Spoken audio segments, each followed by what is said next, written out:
James Madison and the War of 1812.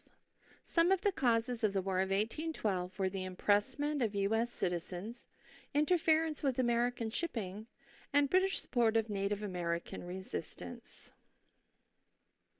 In 1808, James Madison easily won the election to become the President of the United States. By 1810, Napoleon had agreed to Macon's Bill No. 2, saying he would stop bothering U.S. ships, so America reestablished trade with France.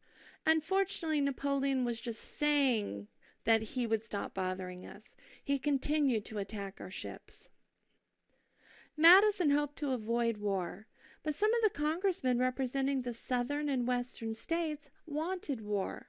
They became known as the War Hawks. The War Hawks were led by Henry Clay and John C. Calhoun. Clay had 3 reasons why he wanted the U.S. to go to war with Britain. 1. To protect free trade and stop impressment of American sailors. 2. To stop Native American attacks on settlers. And 3. Increase American territory into Canada.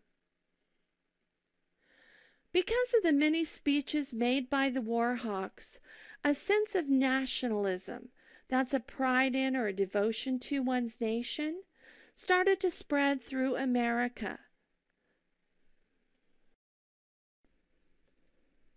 Since the early 1800s, trouble with Native Americans had been increasing as more and more settlers were moving into their land. In 1804, a Shawnee named Tenskwatawa had a vision which he shared with his people. His vision warned that the Native Americans must give up all white ways if they hoped to regain control of their lands. Many Native Americans from many tribes traveled long distances to hear him talk, and he became known as the Prophet. Tenskwatawa's brother Tecumseh organized the Native American nations into a confederation, or a group of friendly tribes that would work towards a common goal. In 1809, Tecumseh became angered over the sale of 3,000 acres of land to the state of Indiana. He was trying to keep the Native American land, and these Native American chiefs were selling it.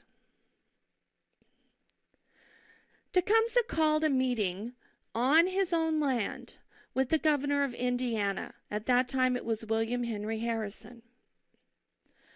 Tecumseh warned Harrison that the U.S. government needed to stop driving the Native Americans out of their homeland, or they were going to have to accept the consequences. He then asked Harrison to pass his words on to President Madison.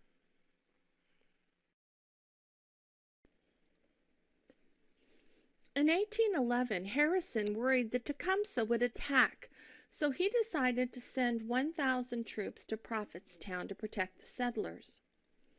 The Prophet, however, had heard of Harrison's approach with the army, and so therefore he sent his warriors out to meet him.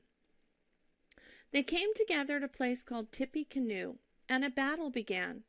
It was quite a heated, vicious battle, but there was no clear victor by the end of the day. They were both just exhausted and stopped.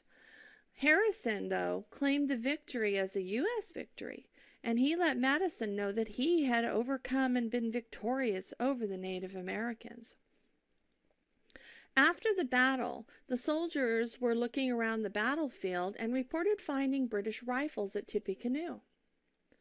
This just convinced the War Hawks that the British were supplying weapons to the Native Americans and made them call even louder and stronger for war.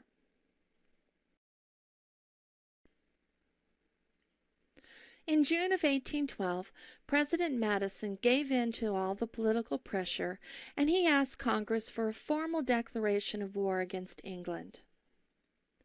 Madison was unaware at that time that Britain had already voted to stop impressing our sailors and attacking American ships.